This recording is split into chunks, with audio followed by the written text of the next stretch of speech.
And we are live. All right, good evening, everyone, and welcome to Pillar Two's November meeting. We are super excited to get started. There's a lot, we have a panelist, and this seems to be a very interesting topic to discuss. My name is Patricia Twitty. I'm an assistant principal in Prince George's County, and I serve as chair of Pillar Two. I will turn it over to my co-chair to introduce himself, and then he'll pass it to the next member. Sure. Good afternoon. My name is Rob Willoughby. I am the Director of Administrative Services for Caroline County, Maryland, overseeing human resources, payroll, benefits, those sorts of things, but also all things Pillar Two. I'm an MBCT, Social Studies, Adolescence, Young Adulthood. And I will pass it on to Justin. Hello, everyone. I'm Justin Robinson. I am the AIB board member who supports Pillar Two. And my day job, I work in Prince George's County Public Schools as a numeracy coach, meaning I teach one class a day, but then I also support first and second year teachers across the district. And I also happen to be at MBCT. I certified in 2017 in early adolescence mathematics. I'll pass it on to Brian. All right. Thank you, Justin. Good evening, everybody. My name is Brian King. I am a principal at an elementary school in Charles County, Southern Maryland, part of the state. I'm excited to be here tonight to hear from our panelists and our guests. And thank you to everybody joining from across the state to share what's going on in your LEAs. And I will pass it to our student member, Obianaju. Hi, everyone. My name is Obianaju. I'm a student from Carroll County, and I serve as the student member of the panel. And correct me if I'm wrong, but I think that's all of the Pillar 2 members that are on tonight. So I'm going to pass it back to Patricia. Thank you so much. Yes, we have two members who aren't able to join us tonight, but Devorah and John, we want to at least acknowledge their work on the committee. And so part of our role here as the committee is to give our input on challenges and successes. We have suggestions for some solutions and feedback. And so as we dove deeper into Pillar 2, this was a topic that we felt like needed some discussion and some conversation. And with that, I will turn it over to Libby or Rachel, I'm not sure, with some updates from AIB. Sure. I'll get started and then Rachel can jump in if she has anything else she'd like to add. She is driving home from Ocean City right now. And so she's had a long day, but hopefully we will be able to hear her. Okay, so just a couple updates from the AIB side. As many of you may already be aware of, AIB, we just completed 24 progress monitoring conferences with the 24 LEAs, where we met with them for 3-hour meetings and discussed progress on implementation of the blueprint. These meetings were really successful. We got really great information from the LEAs. It was an opportunity for us to really hear how blueprint implementation is going. So that was, we were really glad that we were able to complete all 24 of those. Also, we have a new website.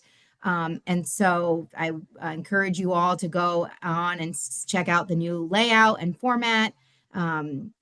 We are hoping that it's a little bit more user-friendly, that you can find different resources for the different pillars, implementation plans, etc.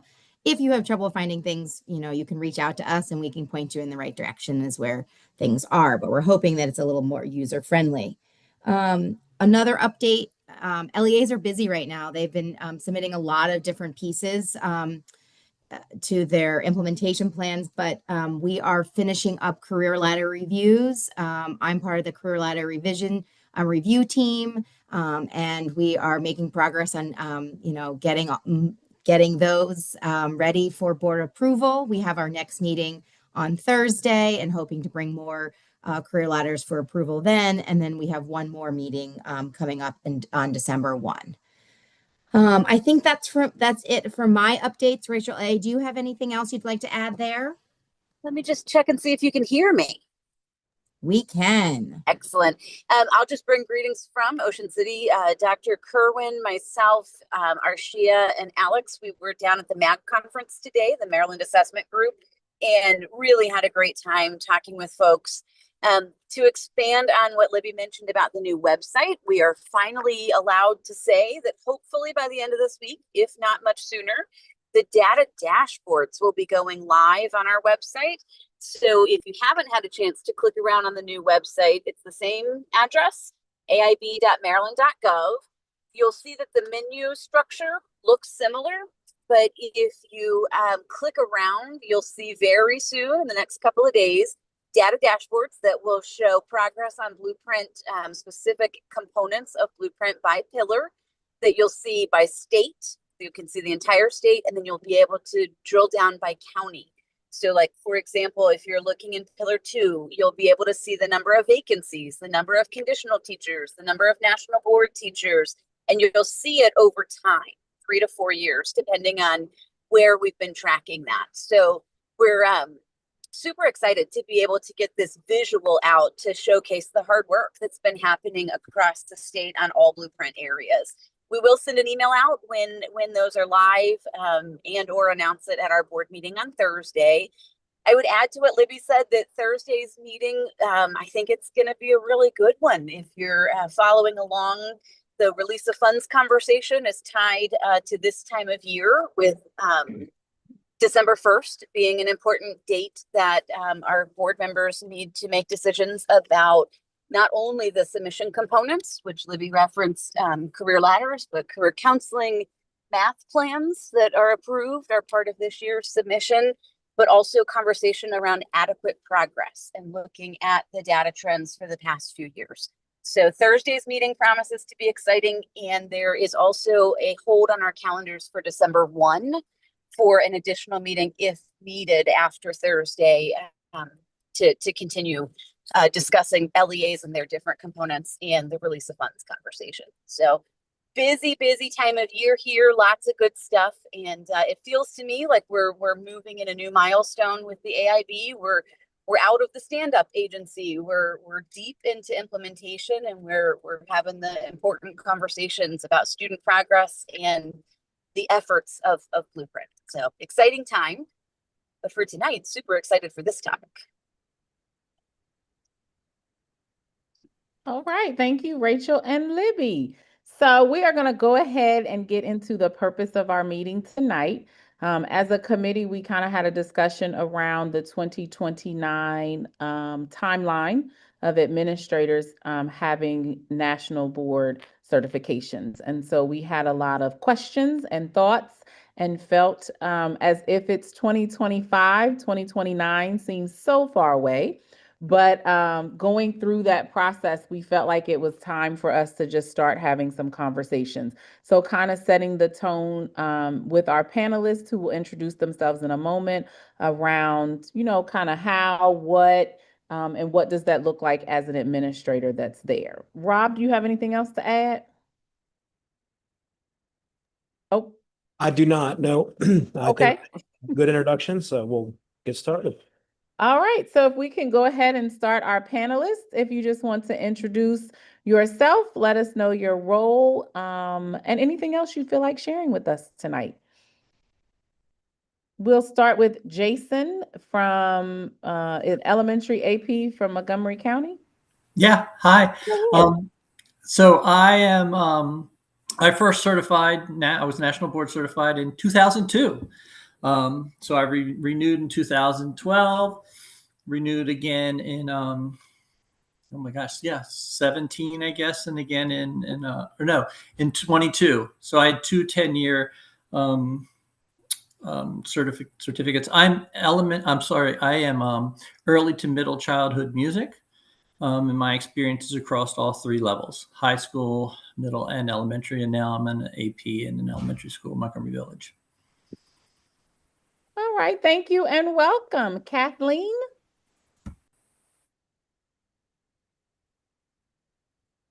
Good evening.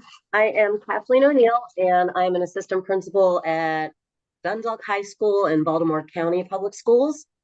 And I first achieved national board in 2011 in world languages other than English, and mine is in Spanish specifically. And then I renewed in 2021, so I'm good until 2031.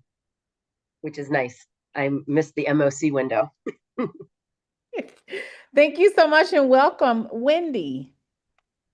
Hi, I'm Wendy Lajer. I'm the principal at Spring Garden Elementary in Carroll County. And I actually just went through the process last year, so I am not board certified at this time. It takes a long time to find out. So December. And then I am anticipating looking at a component again to hopefully certify by next year. Okay, thank you so much. We'll definitely look forward to hearing your experience as a current administrator going through the process. Thank you for joining us. Is it Gillian? That's not how you say G. Sorry, I was unmuting. It's Jillian. Oh, Jillian. Okay. Hi. So I was certified in 2015 for adolescent ELA. I'm currently an elementary principal at Rock Hall Elementary School in Kent County. So last year I had to borrow a high school class to recertify under the new 5-year process. It has really been streamlined and it's much simpler. But so I'm renewed for another 5 years. All right. Thank you so much. And then we have Casey. Hi, everyone. Casey Siddons, acting principal of Rock Terrace School. I'm in Montgomery County Public Schools. Rock Terrace is a special school for students age 11 through 21. And I started acting principal after pre-service. So I was at a different middle school and then shifted after pre-service. So it's been quite a few months. And I initially got it certified in 2014 with social studies, young adolescents. And then I recertified last year at a different middle school. And so that was 10 years. Yeah, 10 years. Glad to be here. All right. Thank you all so much for joining us. So we'll just kind of start out with some questions and just feel free however you want to pop in and answer them, you're free to do so. On the committee, if anybody wants to follow up and ask some questions, you all can pop in and do that as well. So I will start with, Libby, do you want to share your slides? It's up to you all. If it's helpful just to do a brief overview of what the law says about NBC and administrators, if that's helpful, it will take 2 minutes, just a quick overview. So we're all on the same page of about that. I can do that. Is that helpful? I think that's great. Yep. Okay.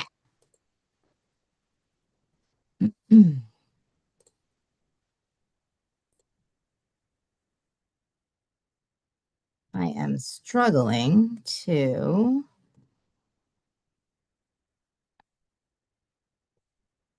Oh, I know. Just give me 1 second. I have to toggle to my other screen. Okay. All right. You all can see the screen now. Here, I'll put it in slideshow view. All right. So we're talking about Administrator NBC. And so I just wanted to just quickly start off of a quick overview of what National Board Certification is. It is a voluntary advanced teaching credential that recognizes accomplished teachers who meet high standards through performance-based peer-reviewed assessment of their teaching practice. And it's based on 5 core propositions. Teachers are committed to students and their learning. Teachers know the subjects they teach and how to teach those subjects to students. Teachers are responsible for managing and monitoring student learning. Teachers think systematically about their practice and learn from experience. And teachers are members of learning communities. So this is just a really brief overview of what National Board Certification entails.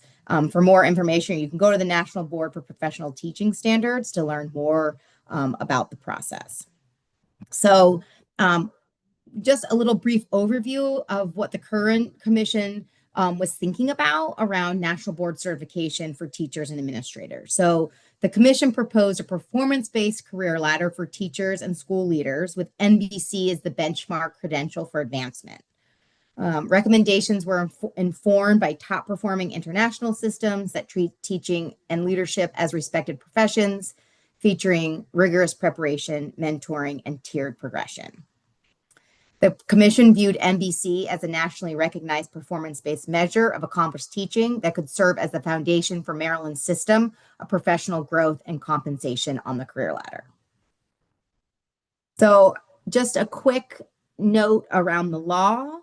So Article 6-1006, which is about the administrator track, the original, it states that except as provided in paragraph 3 of the subsection beginning July 1, 2029, the criteria for a teacher to become a licensed principal shall include a requirement that the teacher be a national board certified teacher. So we wanted to provide an update on this. A couple of updates. One, LEA career ladder requirements for July 1. We paused the requirements for the administrator track. And so they were not required as part of this July submission that is in review now. And then the second piece we wanted to bring to your attention is that task 2.45 within the Blueprint Comprehensive Plan that was updated for 2025 was updated to read, LEA shall require newly licensed principals to be NBC teachers beginning 7/1/29, and that a waiver will be available through MSBE. So just wanted to provide that update if folks didn't have that. And then finally, the second piece to this is that the state board, in consultation with the Professional Standards and Teacher Education Board, PSTEB, shall establish a process through which an individual may receive a waiver to serve as a licensed principal if the individual is not an NBC teacher, but meets other qualifying criteria as determined by the state board in consultation with PSTEB.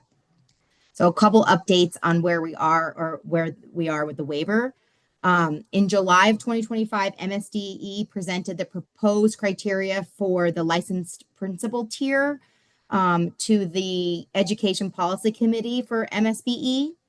And after discussion internally, the committee postponed a vote pending further discussion with AIB regarding NBC requirements and the waiver criteria. A second update to this piece is that the Blueprint Comprehensive Plan was updated again for 2025 to include a new subtask 2.47B that reads, the AIB will support research efforts on the effectiveness of NBC and its impact on improving student outcomes, including a literature review of existing research and additional research that may be necessary to determine the effectiveness of NBC for teachers and principals. So wanted to just give you an update of where we are before we have this conversation. And then just as we go into this panel discussion or conversation, a reminder of the vision of the Blueprint vision for school administrators is that we are developing and supporting highly competent administrators who are true instructional leaders of their buildings because of their deep knowledge of teaching and learning, because of their experience as teachers or leaders or mentors, and their ability to drive academic excellence through instructional leadership. And so with that, I'll turn it over to Patricia. And if there's any other questions, I'm happy to address them.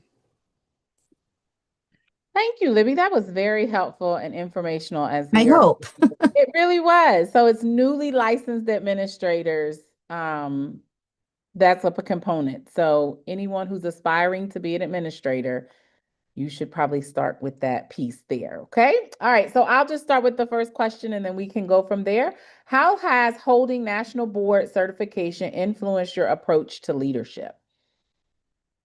Anybody want to jump in? I practice great wait time. I can start. The question is, how has it influenced my approach to leadership? I look at my 5 pillars from the national boards, and I remember that the most important thing is student-centered learning and equity and access to learning for all students. And in order for that to happen, we have to have strong, rigorous instruction. And that means that the instructional staff need to work together and peer collaborate and have learning communities and really dive in and reflect on the data. So part of my background has helped me lead and build professional learning communities inside my school, where they are taking ownership. They are the leaders of their own PLCs, and they really like every other week they meet. 1 week is a data dive, and the other week is backward mapping and planning. And we keep a focus on it, and we really share. So I think that has really helped me as a leader really reflect on the practices of our school as a whole. I can piggyback on Kathleen. I can't see. Go ahead. Okay. So I definitely agree with everything that she shared. I think the other piece too is really highlighting the strengths of the staff and being having those cycles of feedback and being reflective. So, you know, I have just like a really generic 3-question feedback form, and like each month we have sort of like a targeted look for. So like last month it was like number talks. This month it's like reading fluency, like opportunities for, fluently reading on their level. So I just kind of pop in, I leave some instant feedback on the feedback form. I just like fold it up and I leave it on, it's like a half sheet of paper. But I think those cycles of feedback, I think after you've gone through this process, you want feedback and you want people to be like the whole like fear of people being in your classroom is kind of removed, and you kind of thrive on that lens of like critical reflection. So trying to offer more of that on really frequent cycles with my teachers has helped, in addition to like the data dives and PLCs. So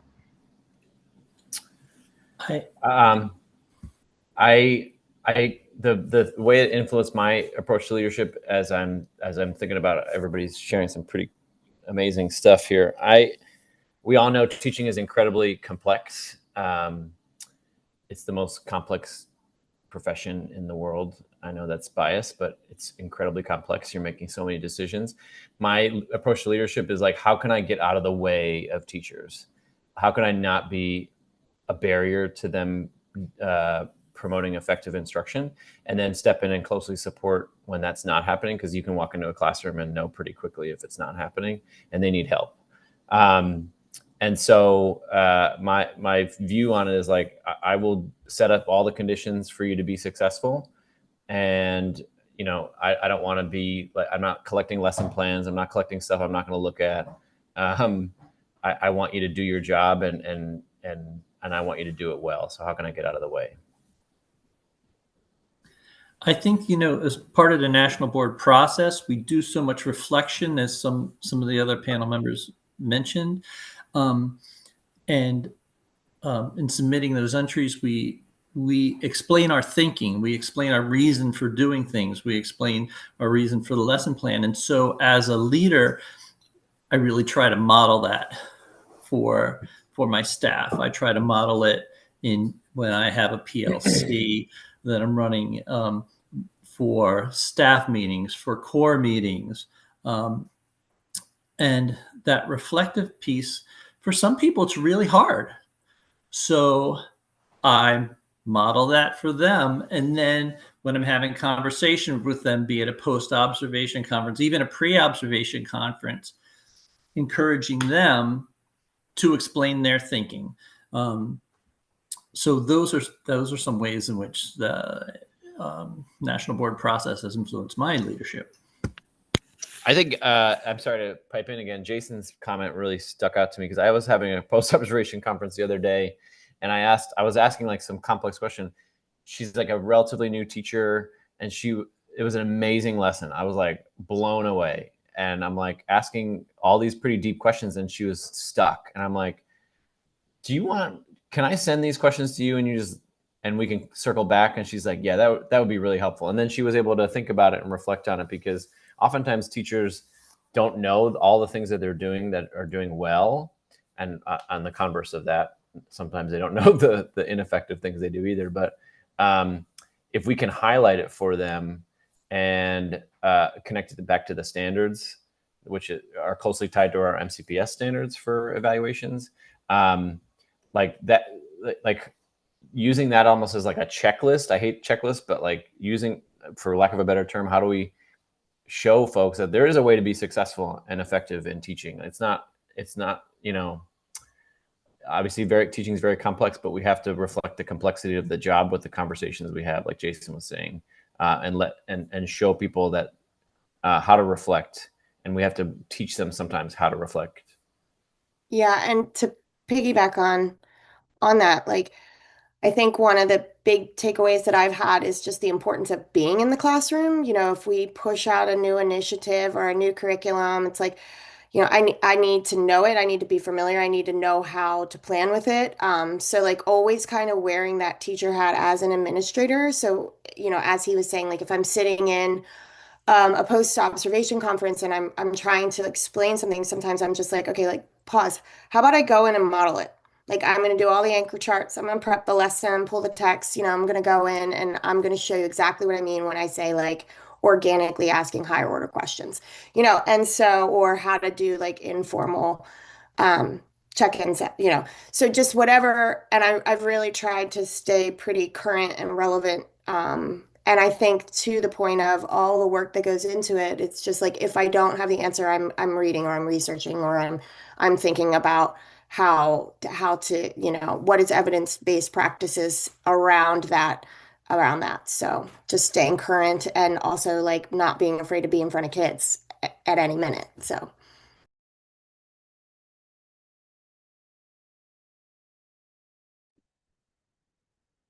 Okay, thank you all so much. The next question. How does being a national board certified administrator influence your ability to cultivate teacher leadership and align your school's practices with the Blueprint's vision for instructional excellence? Let me read it again. How does being a national board certified administrator influence your ability to cultivate teacher leadership and align your school's practices with the Blueprint's vision for instructional excellence? Do I need to read it again, or are we just processing? Okay. I think we should skip the question. I was going to say, I'm going to go on a limb though. I think it's increased teacher excellence. I think in terms of the career ladder with the incentives, the financial incentives of being nationally board certified right now and in a classroom, specifically in my school where we're Title I, the career ladder part is a challenge for me to encourage my teacher leaders to pursue different positions outside of the classroom. But I do think it's created really strong teacher leaders.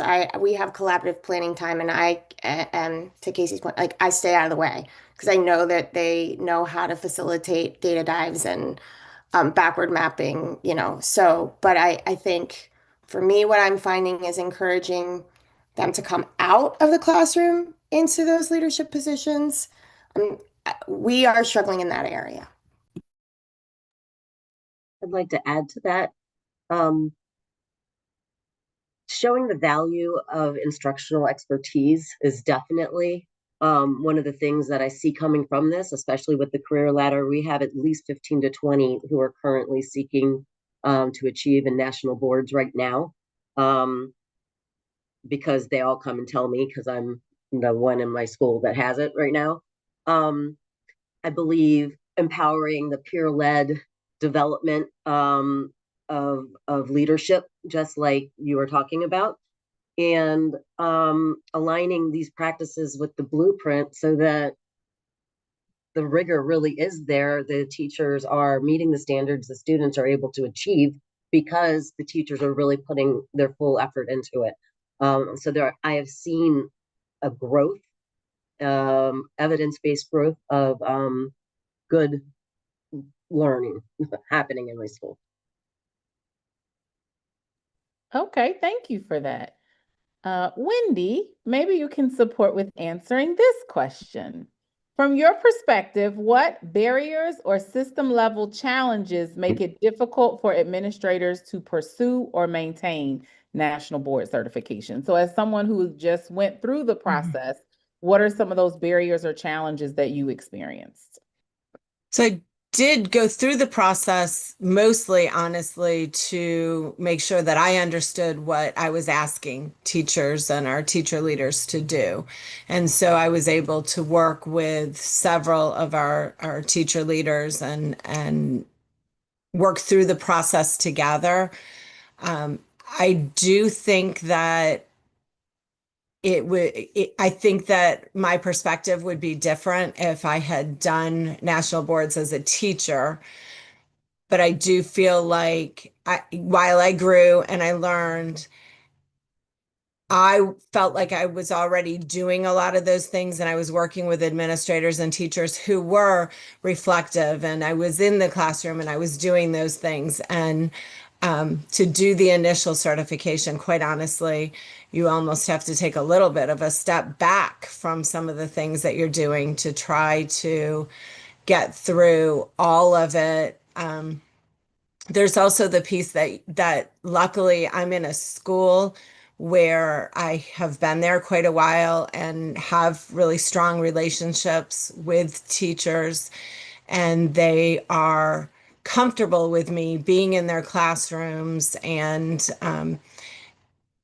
taking that a step further and really borrowing their class, because we are, in essence, taking something that the teacher has really put together. No matter how much we're in there and how much we support, they have put together that community of learners, and we are stepping in, borrowing it for, little videos and, taking two videos and writing 20 something pages about it, outside of the classroom. So I felt like the teachers that I selected, I was very careful about that.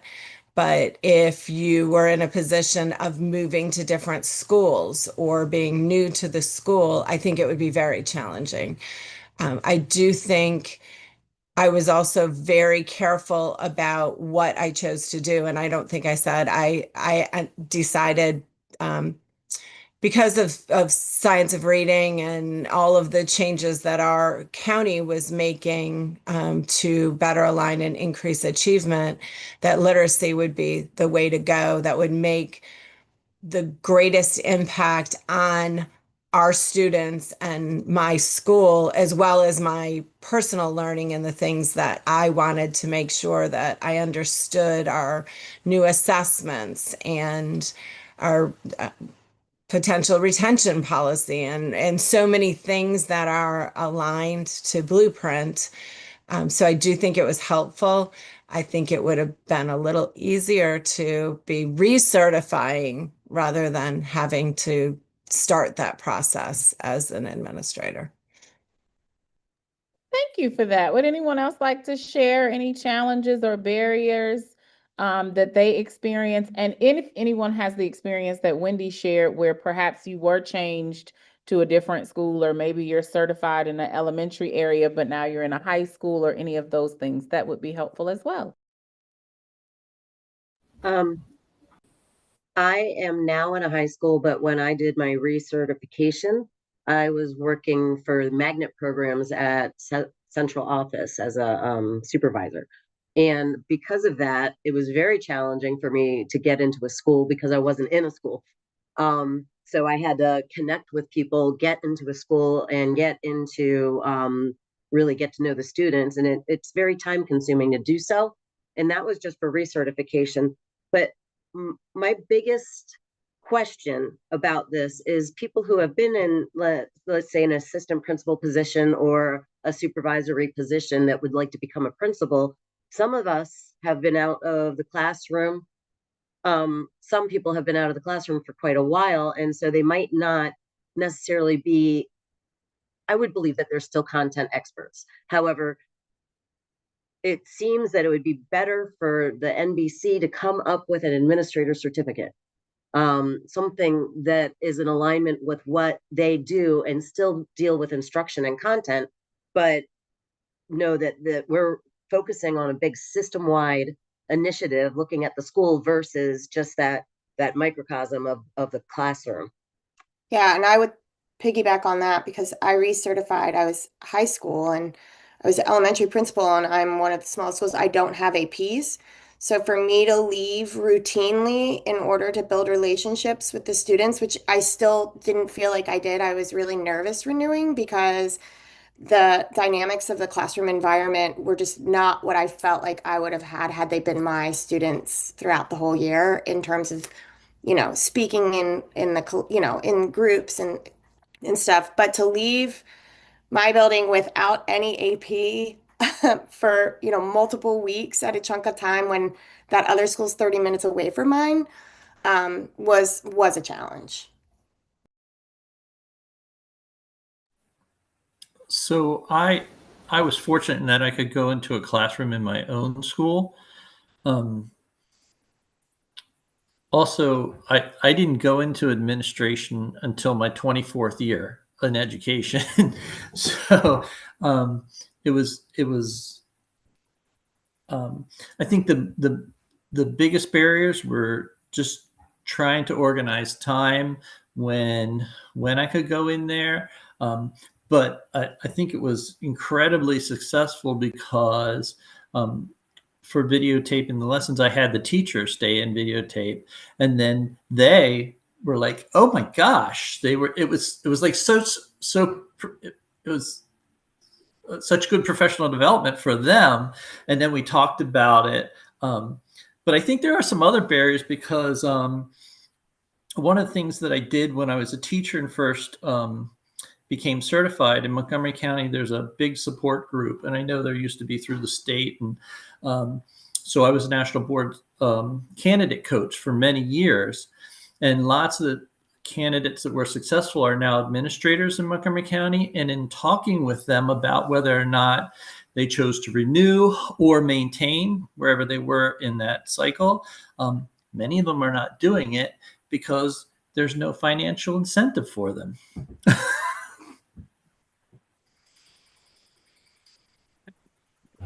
I do think, I'm sorry. I do think that in our county, we have had a really good program where we've had administrators work together. We were able to join a cohort and work together and support each other and bounce ideas off of each other, which worked really well. And we had experienced people who have been working on helping teachers meet, help us with what that perspective could look like and look at some different ideas. And that was really helpful for us. Brian? All right. Thank you, everybody, for sharing your perspectives so far. And I just wanted to pick up on a thought that Jason, you just shared about this idea of incentives. And to me, something related, when it comes to this topic, this is a mandate, right? The legislation says that this shall happen. So it being a mandate, I wonder if any of the panelists have any thoughts on any potential unintended consequences within our schools when it comes to mandating this credential for school leaders.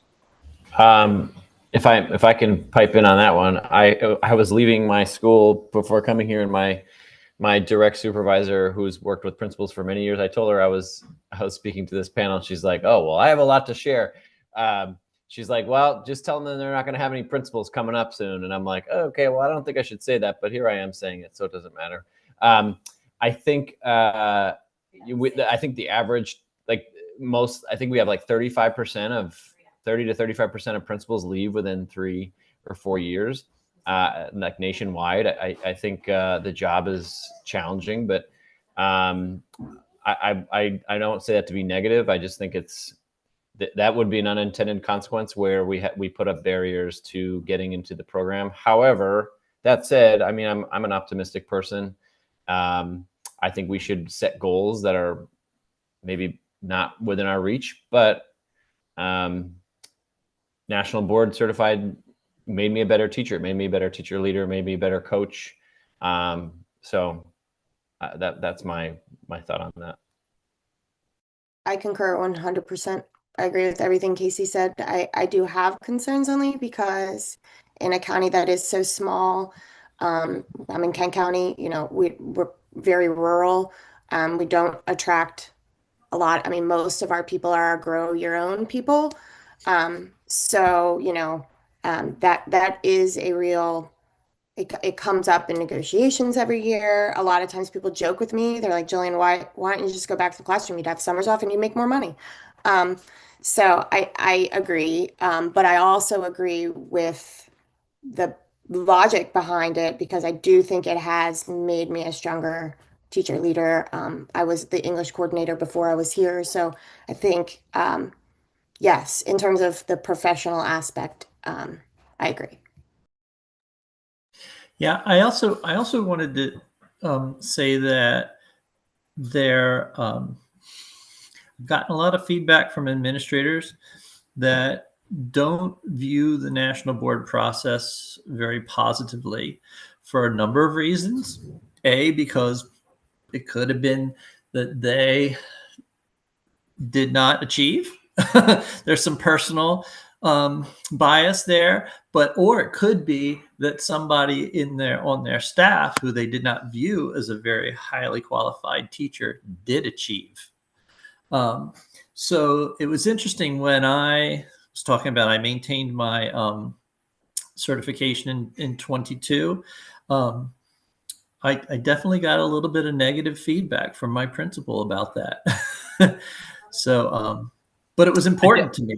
I think Jason, you bring up such a good point. Like my principal, when I recertified, was so supportive and let me carve out the time as an AP.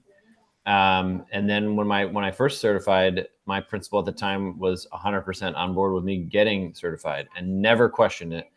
And we need more administrators like that, and we need more administrators who are focused on teaching and learning. And frankly, there's just not.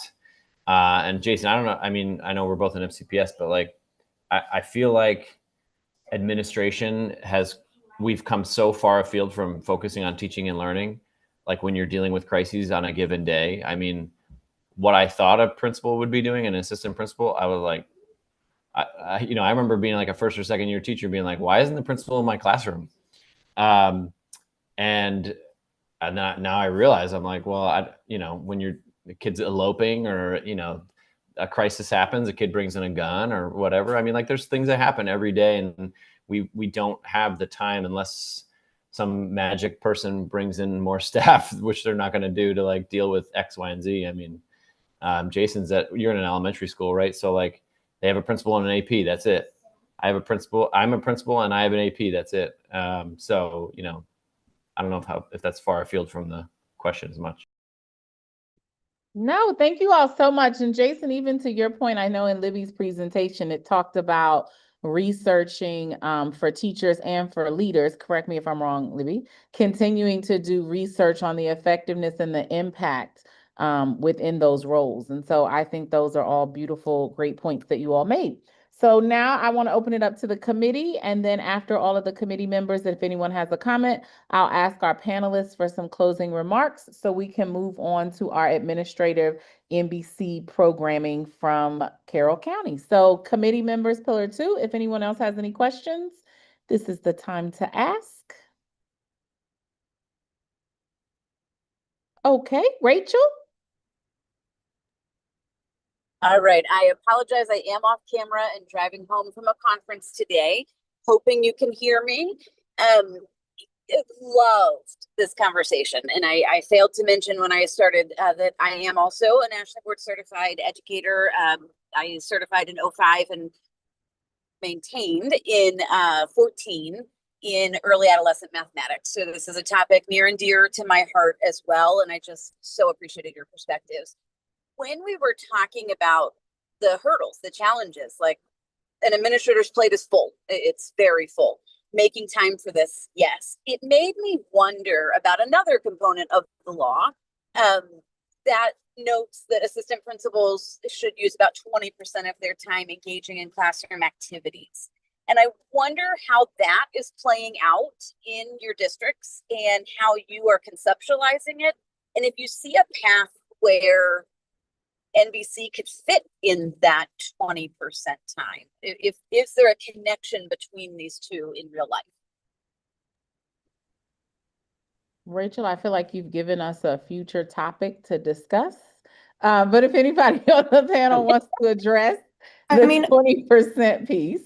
I would love to. Yeah.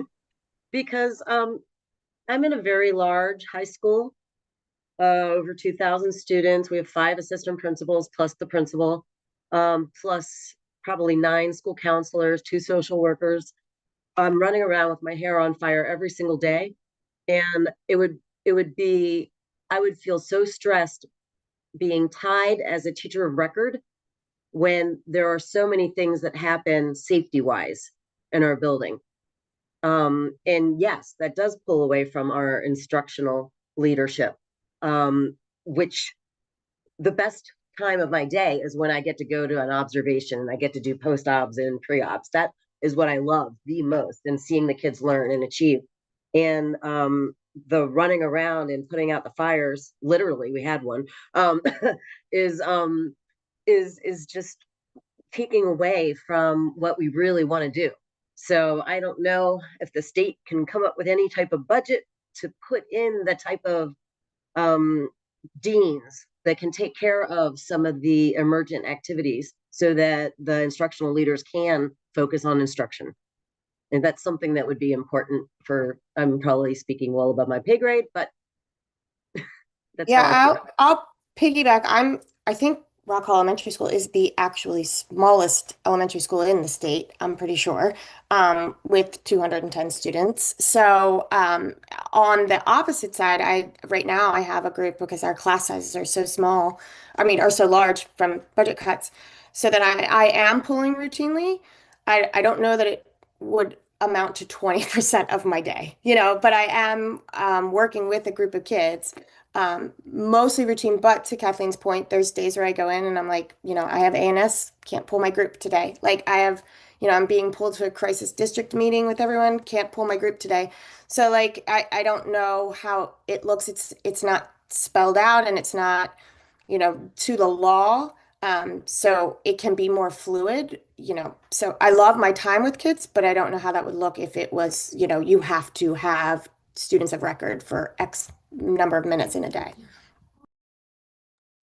And I do want to clarify, the law was changed that it's not teacher of record for that 20%, and it changed from teaching to engaging in classroom activities. I was just wondering if there might be a way, and I hear you loud and clear. I also neglected to say I was a principal for 12 years, a little bit over 12 years. So I've lived this, but part of Blueprint's vision is reimagining.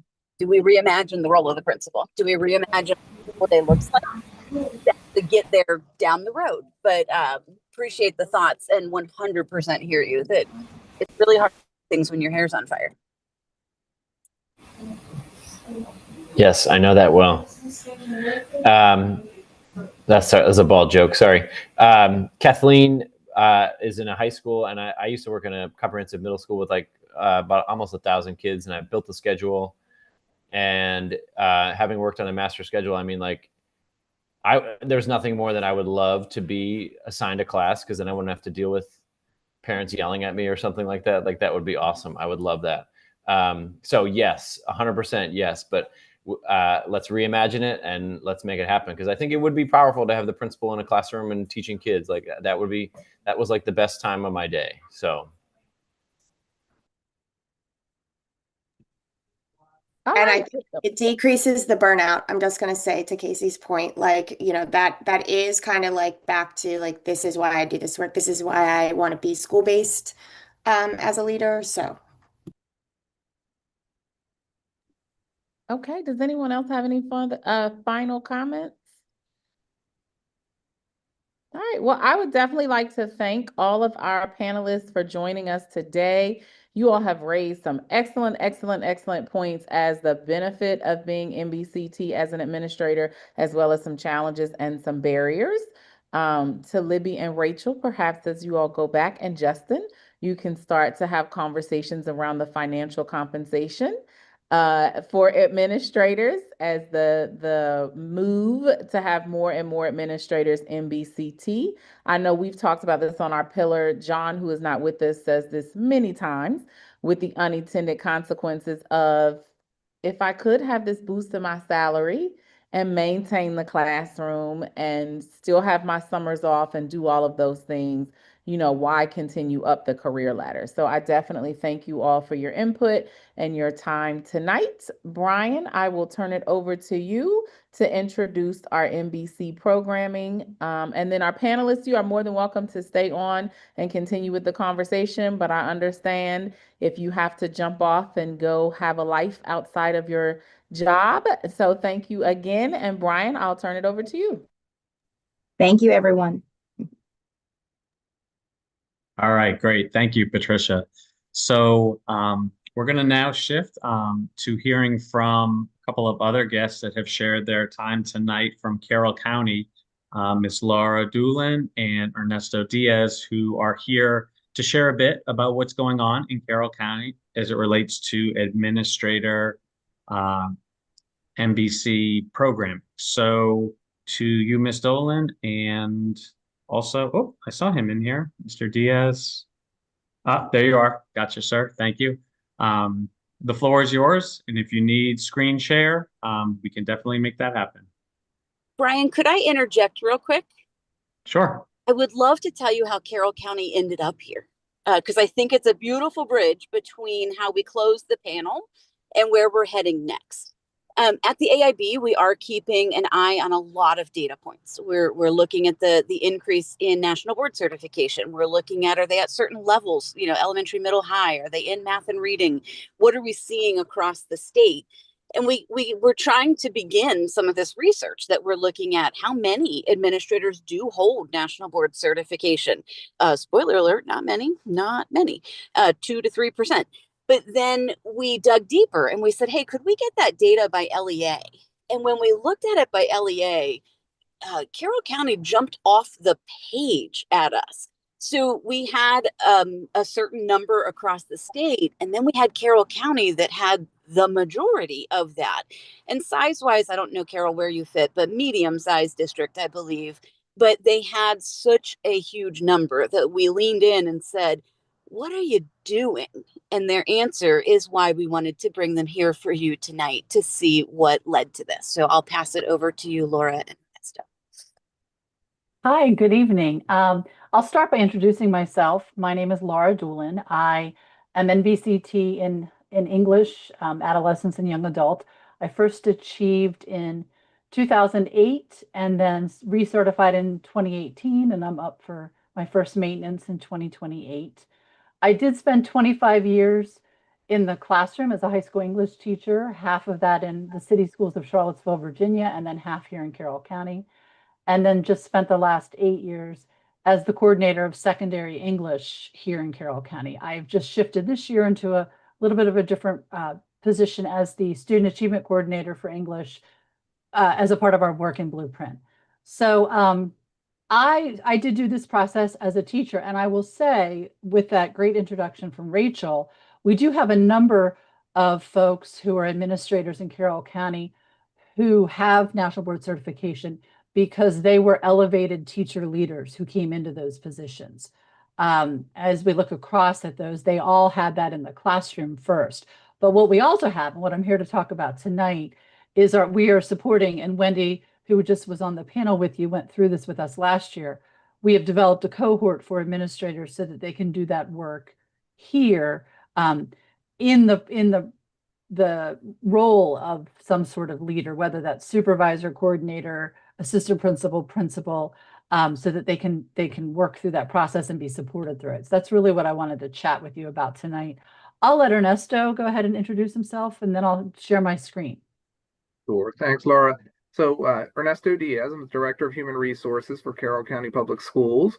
Rachel mentioned the size of our school system, about 25,000 or so students. So we're not the biggest, we're not the smallest, kind of there in the middle.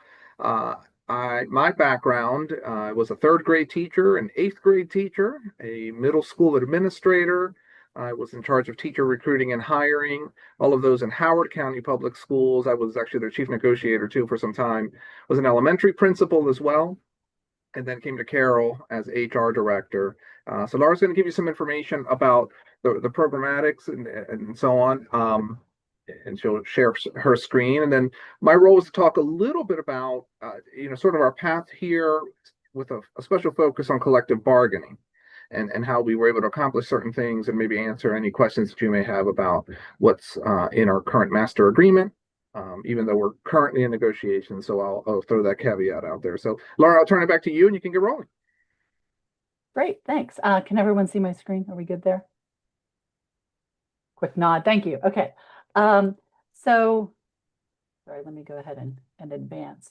I think the panel really covered a lot of this first thing that I wanted to talk a little bit about, which is what are the benefits of being National Board Certified for an administrator? And in my own work with, of course, with curriculum and then with observing and evaluating teachers, I think it was, an integral part of that process and made me better at that process.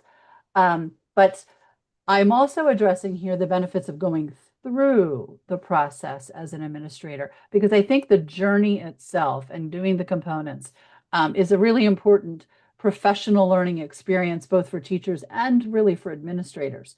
That opportunity for that instructional collaboration with teachers and students, with teacher leaders across the buildings, I think is really important and beneficial.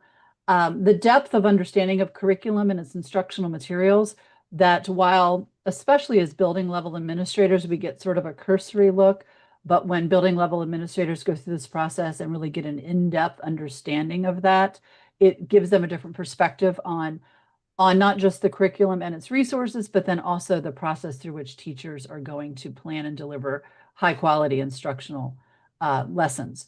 The increased capacity for teacher support. I think having an administrator who is either already National Board Certified or who is traveling through the journey to become National Board Certified allows a much greater support for teachers, not just teachers who also are going through the journey, and that is definitely one piece, but teachers who may be struggling, teachers who are new to the profession.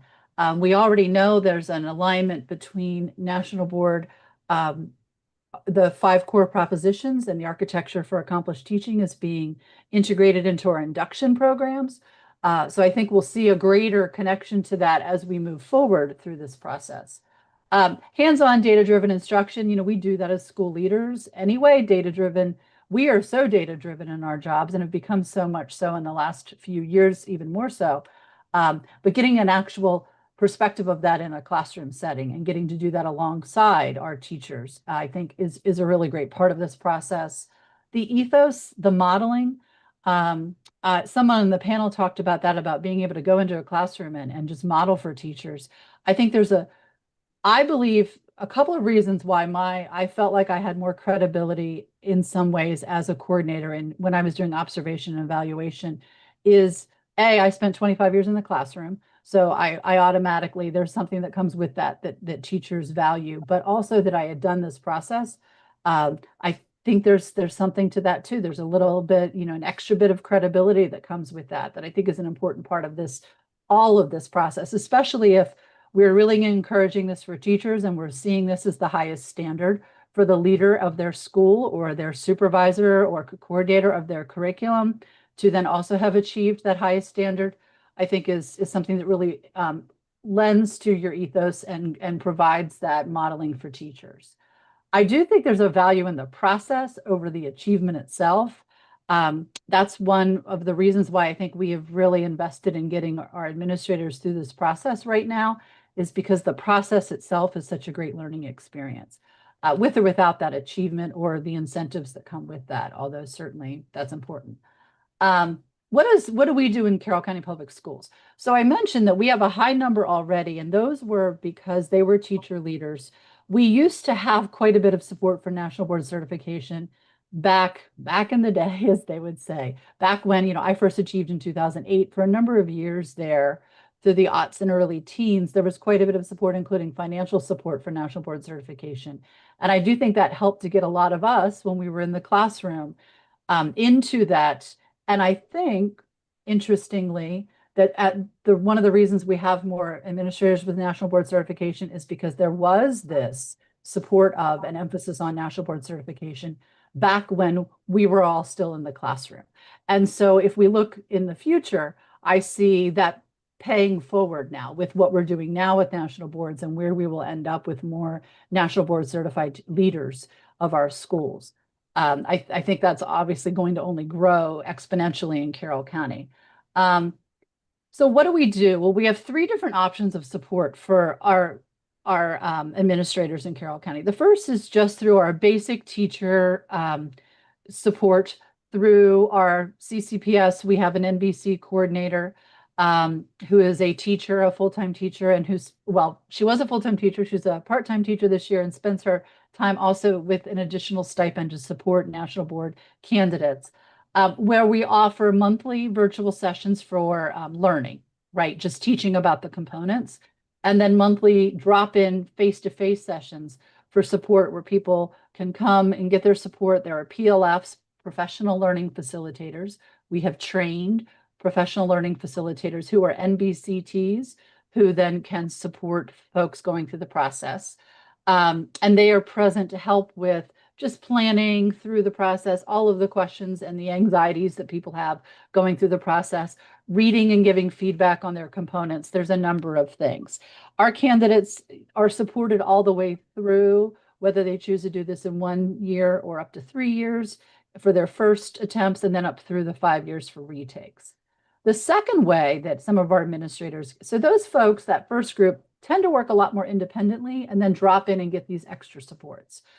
We also have a partnership with McDaniel College. We did the Teacher Collaborative Grant with McDaniel, where we just spent time developing a 3-course 1-year program and supported what we are now in our 3rd cohort of teachers who are going through that, and some administrators for the first time this year through the McDaniel program. And in that way, teachers and administrators come to monthly face-to-face class sessions. They're all day on a Saturday, once a month, and they get a lot of hands-on support, a lot of the sort of teaching of the components. And then they also all have a PLF assigned to them individually for the reading and feedback for all of their components. And that's very successful. But specifically just for admin, we determined that administrators would prefer to work with other administrators. Whilst I have a few administrators in the McDaniel group who want the deadlines, right? They want to actually be sort of forced into the deadlines because they think they need that. It'll make them set aside the time.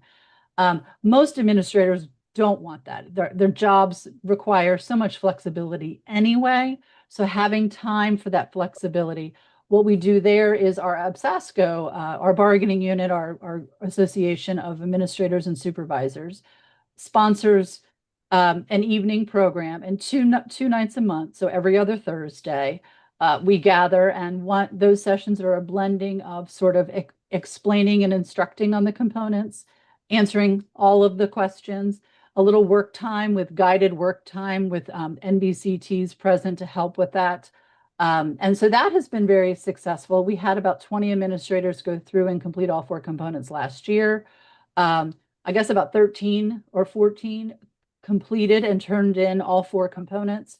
Another 6 to 8 of them are continuing and finishing this year in their 2nd year. And then we've added another 6 to 8 who are just beginning this year, some of whom will do it in 1 year and some of whom will spread it over a couple of years. So they get a lot of that face-to-face support, and then that assigned PLF is really a big part of that as well. How does the process work for admin? I think Wendy touched on this. That's why I thought it was great that she was here to talk about doing this work as an administrator. I recertified in my role, but that is nothing compared to the initial one, and maintenance is even easier for those of you who haven't done that yet. But the first and most important thing is they have to borrow a classroom. And so determining who is the best fit for this is a conversation we have. There is a part of me that thinks it would be great if we partnered with new or struggling teachers as a model. But what we find is because the time is so limited, an administrator can't get in there often enough to make that as effective as we would want it to be, or to create the classroom environment that you would want for the process, especially as an initial candidate, that may or may not work as well, and depending on how much other support that new teacher has.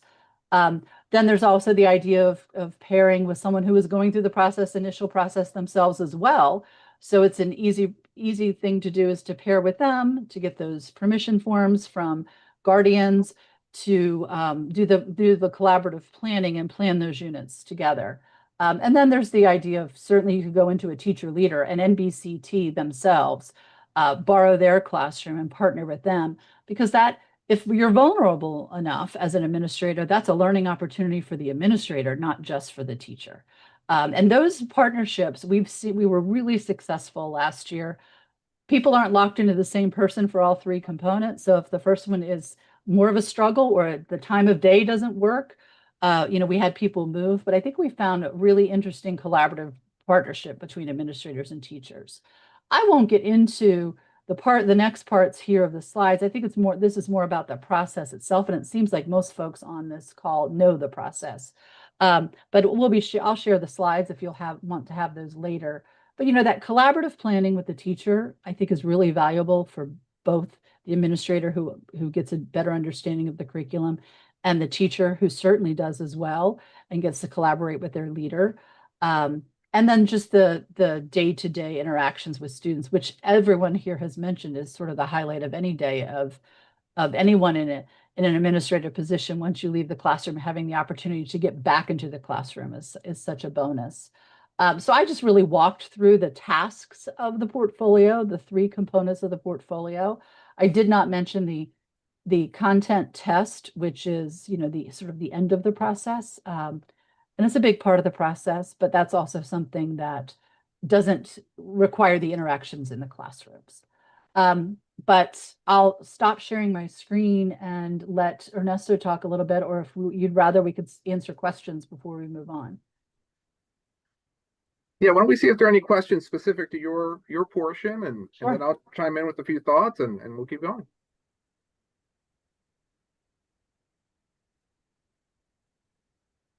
I too can do wait time. Right. I have a question. Sure. I know you mentioned how Carroll County kind of focuses on the process instead of the result. I'm wondering how you marketed it to the teachers to kind of make it appealing, because I feel like the incentive was kind of a big part of why teachers pursue national board certification. So I'm wondering how you push that. That's a really good question. I think absolutely currently the biggest incentive is that $10,000 salary add-on. And that's why we're seeing high numbers for teachers interested in national board certification. But we have had a greater emphasis on national board certification over the years in Carroll County, which again is why I think we have such a higher number of administrators. And I think the truth there is it's a lot about it's about the credibility and respect that goes with it. And so we celebrate the teachers who achieve, and we have for a number of years. In individual schools, there are celebrations when the results come out in December and teachers have achieved. I say the process, I think, is more important for a teacher leader than even the achievement, but certainly the achievement is important because of the money, if we're being completely honest. And we have a really high pass rate with our teachers' achievement rate for our teachers in Carroll County. So it's probably easy for me to say that because we do end up having so many folks achieve higher than the national average. But that national pass rate, achievement rate, is important for people to keep in mind. Only 50-some% first time do achieve, and only 70-some% after they've done all the retakes. So it is not something that everyone will achieve. I was reminded when someone on the panel talked about administrators who might have a really negative view of NBC, and maybe it's because they tried it themselves as a teacher and weren't successful, or maybe it's because there's that one person they can think of who achieved, who they can't imagine how in the world that was possible. And I've certainly gotten that feedback as a person who's been celebrating and supporting NBC across my county. My argument to that one is if a person proved themselves through this very rigorous and very standardized process to be capable of national board certification, and they're not showing it to you on a daily basis, then that's the disconnect. And that's where we need to go back to those teachers and have that higher expectation and hold them to that. That's really important. it's not that they were able to put on some show or cheat their way through it and get this certification. That's not possible with this process. So if they're not showing you that on an everyday basis, then that needs to be the conversation that I would have with a teacher who I'm observing. So I think but you ask a really good question. I do think it's a little bit about building a culture around it and stopping those conversations that are really negative about it as soon as they happen and addressing them positively, because it really, I think we have developed a culture for decades now around National Board Certification in Carroll County. And I think that has benefited our teachers, our leaders, and has put us with so many administrators in that role. Thank you for that. Anyone else?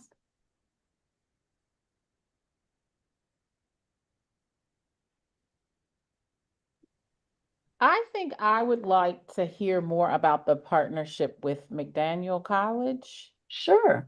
Well, I just so happen to also be the coordinator of the program there because I was already at McDaniel working as a coordinator of the Masters of Liberal Arts program, which sadly was dying because liberal arts across this nation were, a dying program. So while the Teacher Collaborative Grant was being written, they said to me, wait, you're NBC, let's develop this. And so we worked as we had a partnership through the MSDE Teacher Collaborative Grant between CCPS and McDaniel College, which is just right here in our little town of Westminster.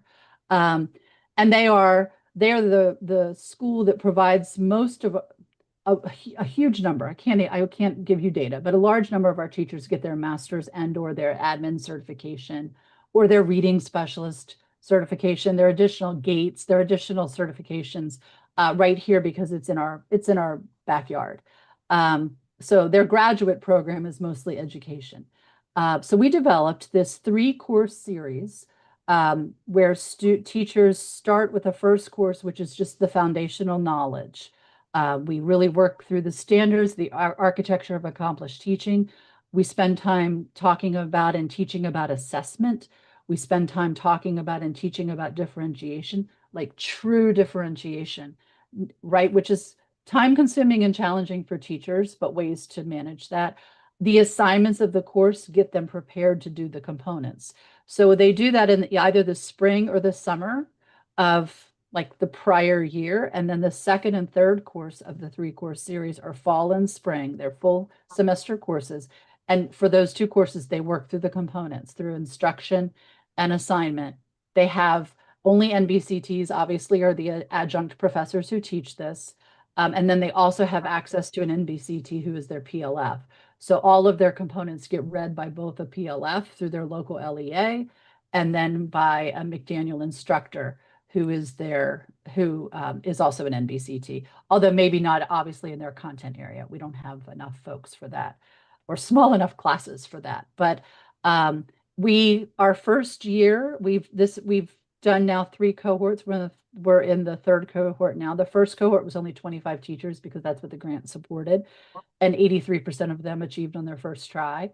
The second cohort was 50 teachers, and we're waiting on scores in a couple of weeks. So we're anxious to see that. And then our 3rd cohort is actually 62 teachers from Carroll County Public, 60 teachers, 2 administrators from Carroll County Public Schools, and then 20 teachers from some of our surrounding county schools, Frederick, Baltimore, Howard, Baltimore City. Yeah, I think that's it. So that's growing as well. We also have started offering a maintenance of certification support class and then a support class for folks who don't achieve in December and need to retake a component. We support through that as well. So that has been, but that all came out of the Teacher Collaborative Grant through MSDE, which was amazing that MSDE did that. It's really why we have such high numbers of teachers going through the process in Carroll County. Thank you so much. And so I want to make sure that Ernesto, give you an opportunity to have your voice heard as we conclude. So if you want to go ahead and share your components. Sure. So I don't have a presentation, but I'll piggyback off of what's been said already. And I guess I'll start by sharing that our partnership with our unions or associations, you may hear me use those terms, sometimes calling them a union, sometimes association. So CCEA, the Carroll County Education Association, was very much involved in the planning process of that collaborative teacher grant. So this is another, I'm not sure if this is a cause for such positive data necessarily, but a number of CCEA leadership have or are interested in being national board certified teachers. So that's also quite helpful. Without getting into a whole lot of details for collective bargaining, the relationship between, broadly speaking, management and labor has been relatively positive here, at least in the last 4 years or so, as we work through the different rounds of collective bargaining, and arriving to tentative agreements and then ratifying and so on. I can share a lot more details, but when it comes to administrators, the previous conversations, I think in this meeting and some other meetings, I'm sure, often there's a concern between the distance or the separation between the highest step of the teacher salary scale or career ladder and where the administrator career ladder begins, and then continuing there, even though it's not a union or association, where, say, the director level salaries begin and move up into the rarefied air of superintendents and assistant superintendents and so on. Clearly, when there's overlap, we start seeing, from a human resources perspective, some challenges when it comes to recruiting and hiring an individual. So, for example, here in Carroll, we tend to see historically a fairly nice number of applicants interested in assistant principal positions. We're curious to see how that may change here in the next few years. For a good while, we tended to see very few applicants for principal positions, even before the career ladder became effective, and sometimes also for director positions. And there are a lot of factors there, but that knowledge that overlap can be problematic is important, and something that we communicate not only with our employees, but also with the elected members of the Board of Education. Some key highlights that are in the ANS career ladder includes well, let me explain. What's on our website is our career ladder, but last year, because of some financial difficulties that I can explain if you really need to know, we had to pause certain things in the collective bargaining agreement, which already included sort of a phased-in approach, in particular for ANS, on their career ladder. So, for example, there were certain things that would become effective in FY25.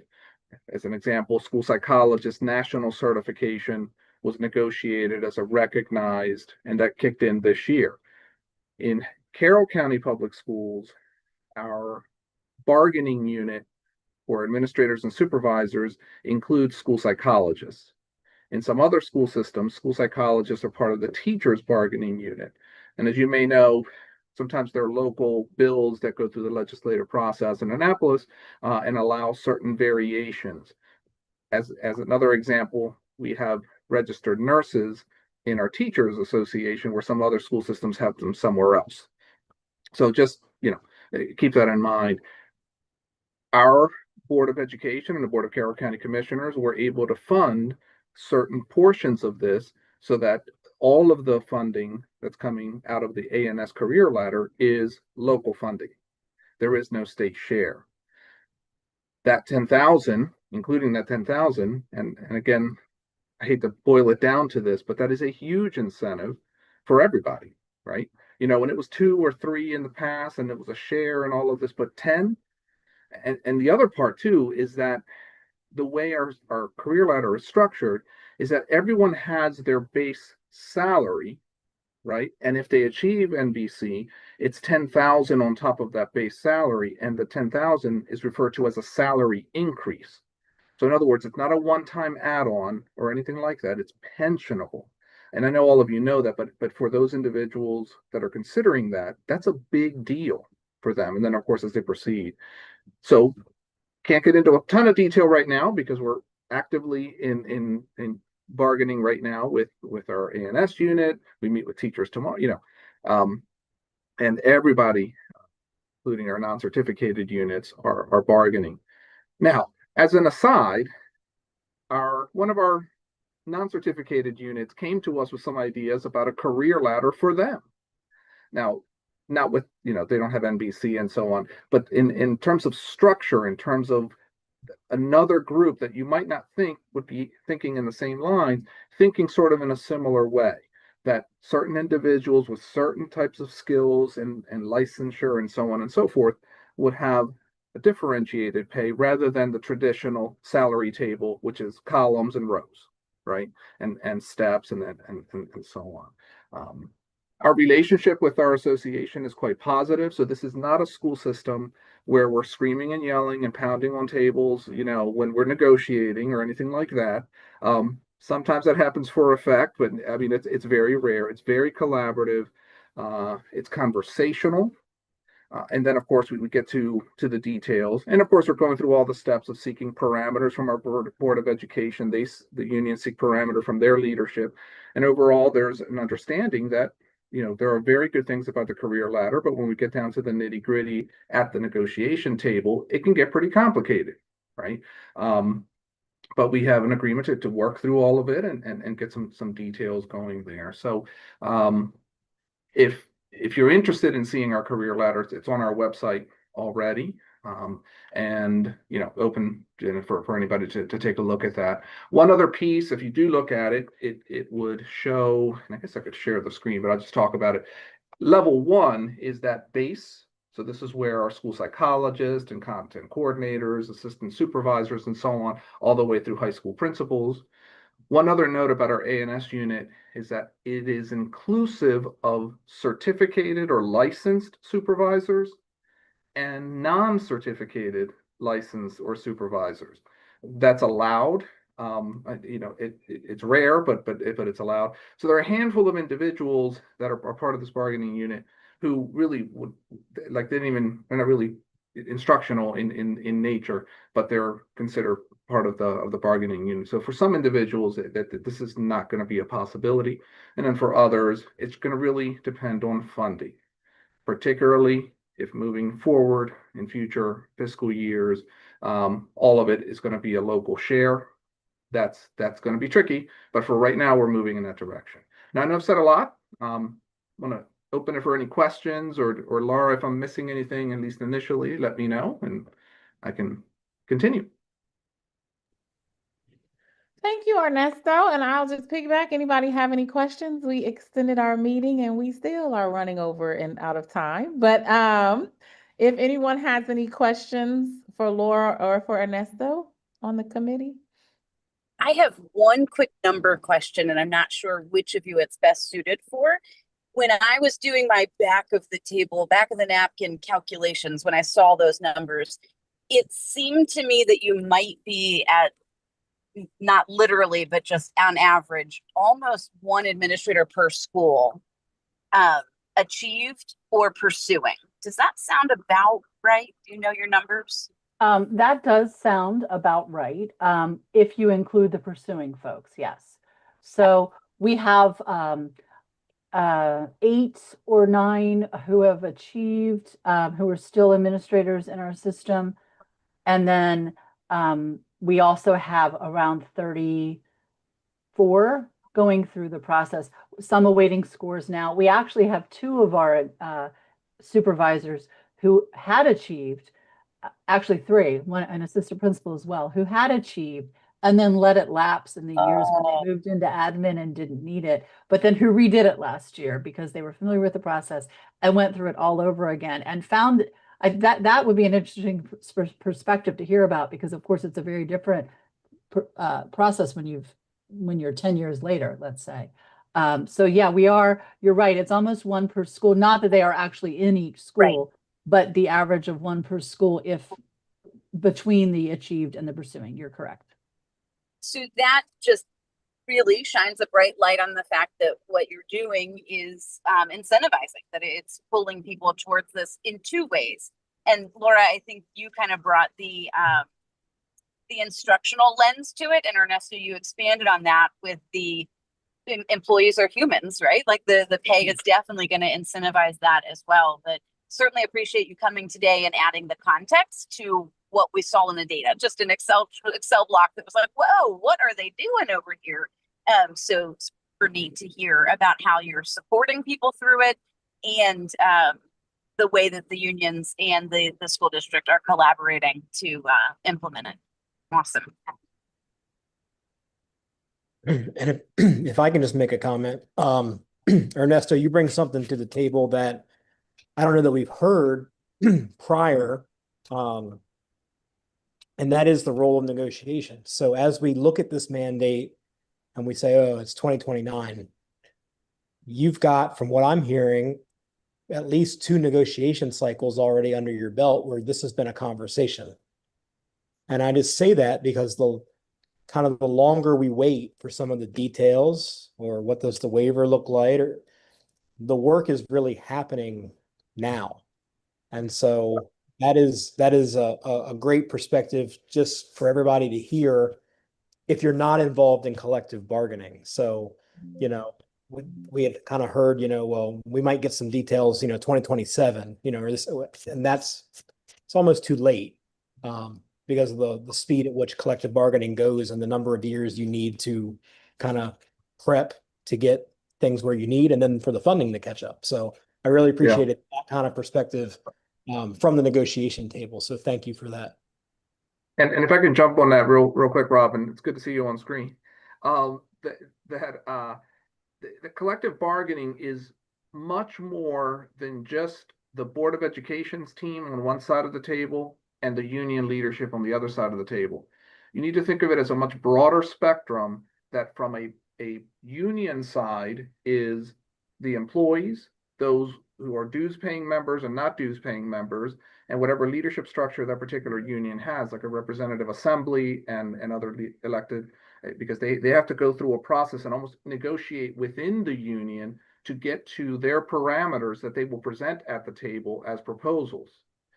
The Board of Education's team is doing the same exact thing. And if we start from the board, from the team is working with the superintendent and his or her leadership, often cabinet, then with the elected Board of Education members, but also with the elected here in Carroll County, elected Board of Carroll County Commissioners, and oftentimes with the state delegation as well.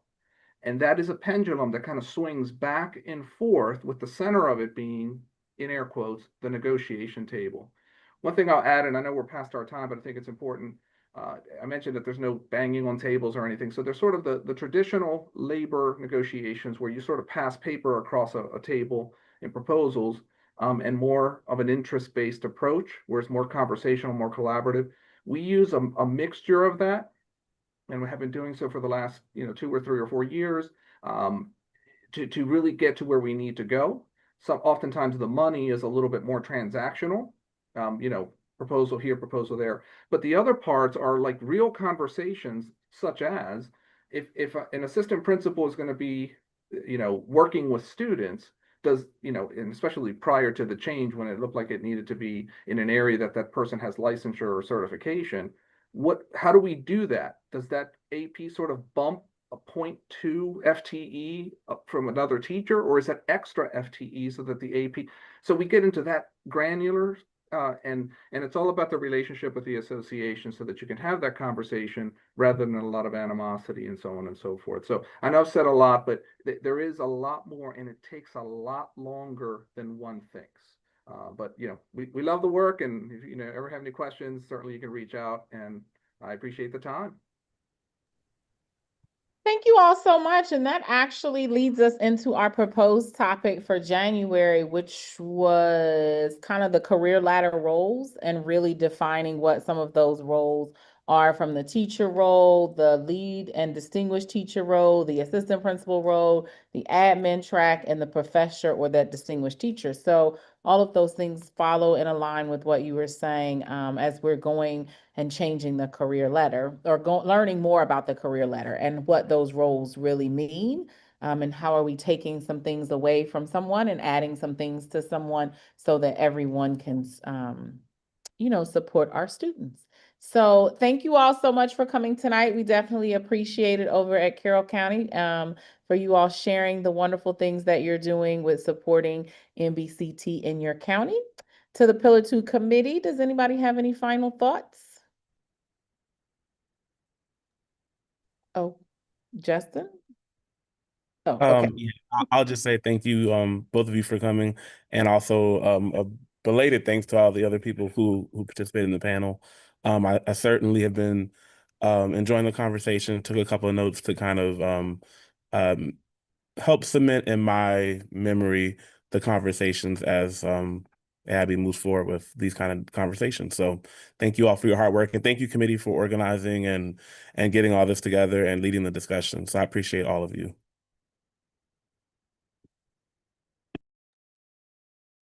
All right, and with that closing piece, any volunteers for January? Okay, we'll talk about that in our email thread. Our role for January will definitely be on the career ladders. And so, Libby, Rachel, anything closing? No, but again, thank you to everyone for your participation. It was great conversation tonight. And I will say this was a fabulous topic and very timely. So to the committee for organizing this and bringing in the perspective around the state, huge. You're going to hear about this during session and in the upcoming year. This is a topic that we know has been mentioned and is being discussed. So you laid a great foundation tonight in this conversation. Really appreciate the open and honest conversation and the sharing. So many thanks to all the guests and for everybody for hanging in with us. All right, well, everyone have a wonderful Thanksgiving. I hope you have a beautiful winter holiday, whatever you celebrate. Happy New Year, and I will see you all back in January. Good night, everybody. Thank you. Good night.